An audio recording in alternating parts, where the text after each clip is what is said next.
game in penalties. How are you dealing with the emotions right now? It's so close.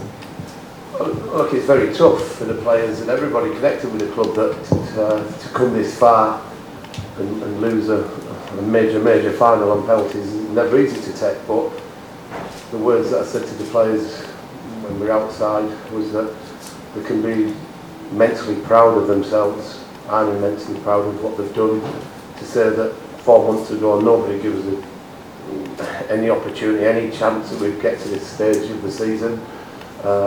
Even probably a lot of our supporters didn't, and that's brutally honest that we didn't look like we were ever going to get to this level, this stage. But what we did is we proved a lot of people wrong, and we've had an unbelievable period of time.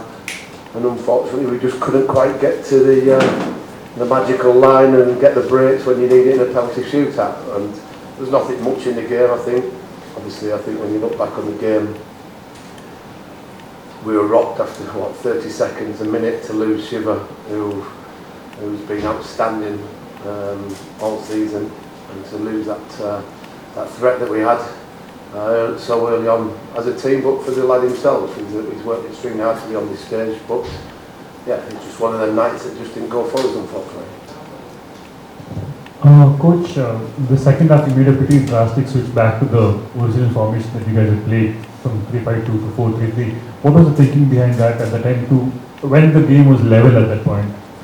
Look, we got the added advantage of going into half time at 1-1, but we just felt that we wanted to. I made my mind up sort of 10 minutes before that. I thought that they're exposing us on the outsides a lot, which in the system we played you can get done there, and I just felt that we needed to probably stop their attacking fullbacks having too much of the ball and causing a few problems, not major problems, but also we wanted to make sure that we were a little bit more of a threat going forward as well. So it's the right balance that we tried to do, and I thought we were quite comfortable in large stages of the game. Gurpreet hasn't really had a save to make all night, but yeah, you go to penalties, extra time, you're just thinking hopefully it's going to be all night. Gurpreet, like coach said, you didn't have much to do in open play, but you faced like 6 penalties today. So just how tough was it out there for you? Very challenging in terms of how long we played and how the game went on. Honestly, I'm physically very tired, but again, it was one of those games where it seems never ending in terms of facing penalties.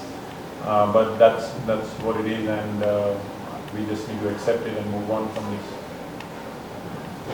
Coach and Gurpreet, what do you guys tell the team right now? You guys look absolutely, out after the penalty shootout. All of you are on the floor. So what do you tell the players right now? How do you look to the Super Cup? How do you look to the next season? What do you? Well, the last words that I've said in most of the games at this crucial stage of the season has been, have no regrets, and that what I meant by that is when you wake up in the morning, make sure that whatever you've done and you wake up, you can think, oh, wish I'd done this a little bit more. I think every player can say to himself in the morning when he looks himself in the mirror, yeah, I give everything, and I just didn't quite have as a team, we didn't quite get the breaks that you need in these close fought competitions and matches. I think the other message that we said was, take it in when you see the opposition celebrating, use it as a motivation for next year, or even in the Super Cup when we have a few days off, we'll come back in and try and win that. So use it as a motivation going forward. Coach, conversations to both of you. No, so sorry.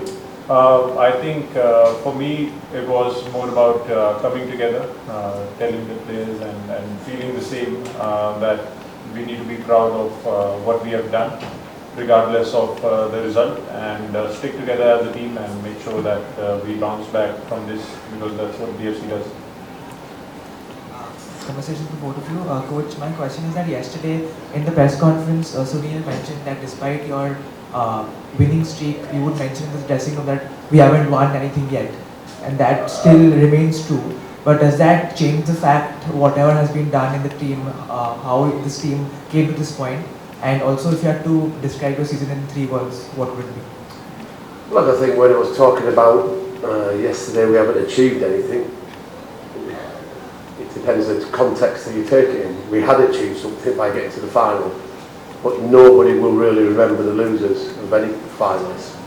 Final, whether it's in India, the UK, across Europe, wherever, you'll just remember who wins competition, and that's what I meant. We have achieved an unbelievable amount of success. Winning the Dread Cup, 11 games that we had on the trot to get to where we were shows immense character, immense spirit, a lot of good quality, because we beat some big teams to get to where we are. So again, that sort of phrase that we've just all been speaking about is being proud of what we've achieved, and we'll dwell on it, we'll sort of sulk, because that's what you do when you lose major finals, but hopefully it'll make us all stronger, and we hopefully bounce back. Coach, yesterday you told us that the youngsters played a major role in Bengaluru resurgence, so they are the ones to look forward to go ahead? Yeah, look, when we've received our players within the team have received the emerging player last year with Roshan and this year with Shiva, it just shows you what we're doing with the academy system and producing players. And you know, you have to look at the bench as well. Boutia and Leon was part of that group, and there'll be another few of our academy B team players that will probably come to the Super Cup with us as well.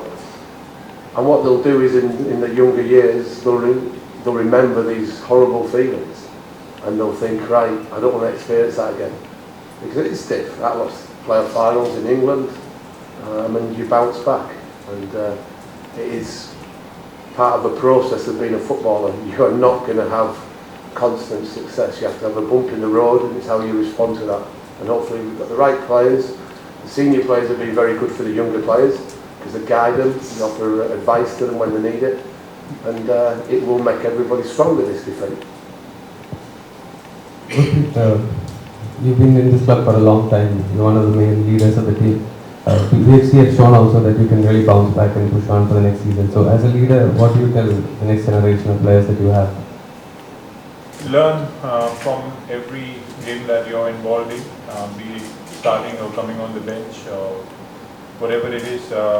Take as much as you can in terms of observation in trainings and in games, because that's the only way you learn.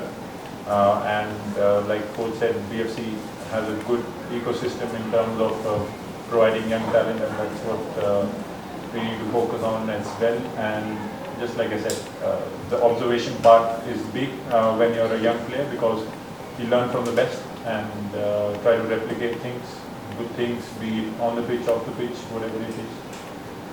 Coach, one last one from me. You've never complained about refereeing before, but how difficult was that moment when the first penalty didn't go your way? Because it felt like the team lost a little bit of,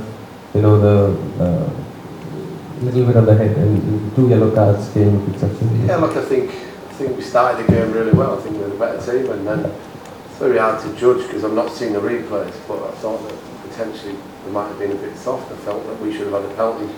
Roy got classic and by accounts. It wasn't that it should have been a penalty, but it's hard to talk about decisions because you seem like you're being bitter and sour grapes, but it's not an easy job, as I said, all season, and I'm sure the injured referees will get better and better over a number of years. Hi Simon, Joey Durso from The Athletic here. Commiserations on the result. You've played in some massive games in England, playoff finals, managed playoff finals. How does this experience, the fans, the atmosphere, the event itself compare? What are your overriding impressions of that in the ISL? Look, it hurts just as much as it did losing championship playoff finals when I was at Leicester. We lost 2 on the trot and then won the 3rd one.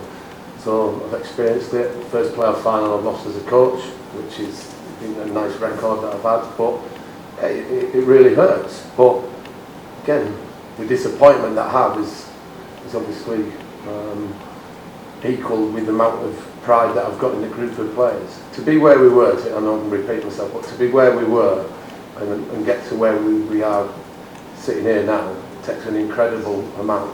Probably never been done in many countries. So players can be proud, the atmosphere, the number of supporters that we brought, still singing at the end, showing their appreciation for us showing their appreciation for them making the time and effort to come to us.